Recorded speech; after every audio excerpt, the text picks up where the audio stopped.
A man is under arrest. Police say that he stole thousands in merchandise from stores all across the valley.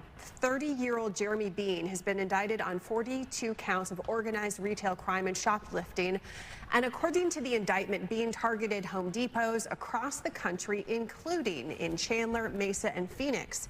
He is seen on surveillance video stealing nearly 60 grand worth of items over a more than 2-year period. The documents say that Bean admitted to stealing the items and reselling them to pay for drugs. A global technology outage grounded flights, knocked out banks and some hospitals offline, and disrupted companies and services all around the world. It was all caused by a botched cybersecurity update by CrowdStrike. They've issued a fix, they say, but the outage caused thousands of flight cancellations and delays nationwide. And take a look at this time lapse from the FAA. Each yellow plane represents a flight.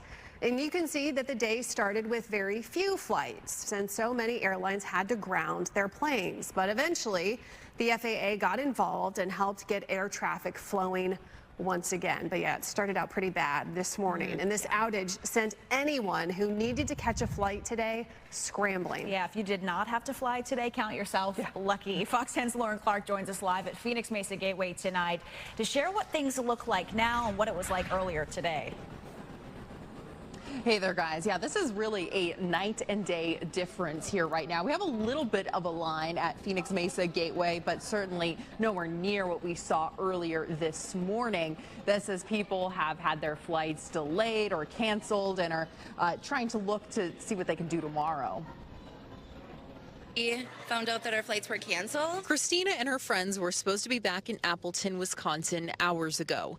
Instead, they're stuck. Everything is like closed down. Like you can't get online to even book it, and they don't have any way to book it. So we're just kind of like screwed. They spent the morning frantically scrolling on their phones, trying to figure out what's next. We have no car, no lot. We returned it all, so we're gonna have to Uber and find a hotel. The early morning chaos was the residual effect of a stunning worldwide Microsoft outage. The tech company's apps and services offline, causing confusion and delays. We're in the height of summer travel, so for this to happen on a weekend, on a busy Friday, it certainly is not great timing. Ryan Smith, director of communications at Phoenix Mesa Gateway, said systems started coming back online late in the morning, but not before 19 of the total 34 flights scheduled. 55% of them were canceled. For the most part, passengers seem to be taking it in stride and understand that these kinds of things happen, and this is the technological world we live in. Travelers were sure to pack light on their expectations. My wife, she was checking the news. We weren't sure what was going to happen, and we're hopeful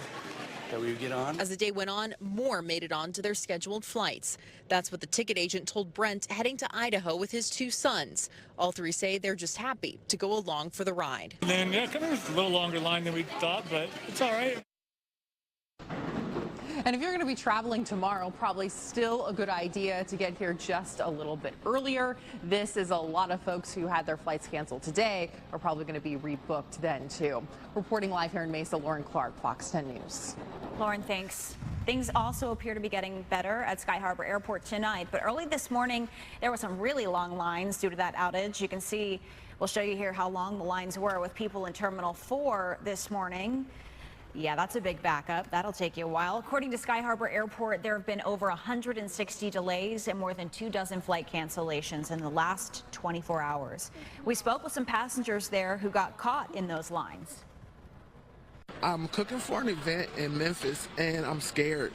I'm scared I'm not going to make it. I just went up there to talk to them. They're like, hey, the system's still down. If it was up, we can rebook you, but it's still down. We hope our flight is going to be on time. We have a very important family get-together. Lovely niece of mine and her husband or fiance are getting married tonight in Chicago, so we hope to be there. Man, that's a bummer. Man. Okay, Southwest flights, they were not impacted by this outage. Hope they got to that wedding. I know. Well, police and fire departments, along with hospitals, were also hit with the glitch, leaving many to turn to outdated methods. Fox 10's Brian Webb is live to explain. Brian. Well, it mostly hit in the overnight hours, making it harder to find help and fix the problem, and these agencies doing it with lives on the line.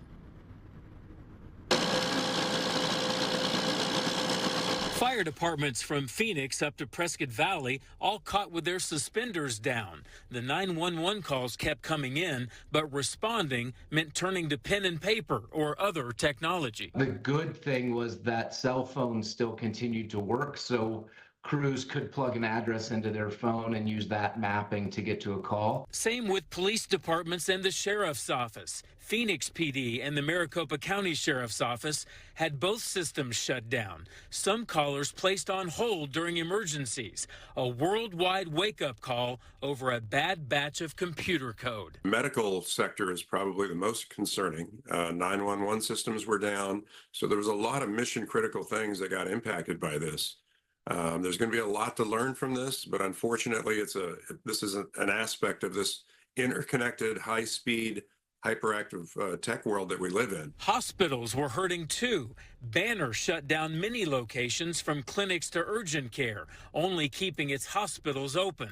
And Valleywise Hospital, filled with over 300 patients in its brand new building, reverted to old school operations. You know, old paper charts using pens, papers, old ways to write orders and track patients throughout the organization until we're able to bring those devices back online. It's like going back to the 80s. It was like going back to the 80s.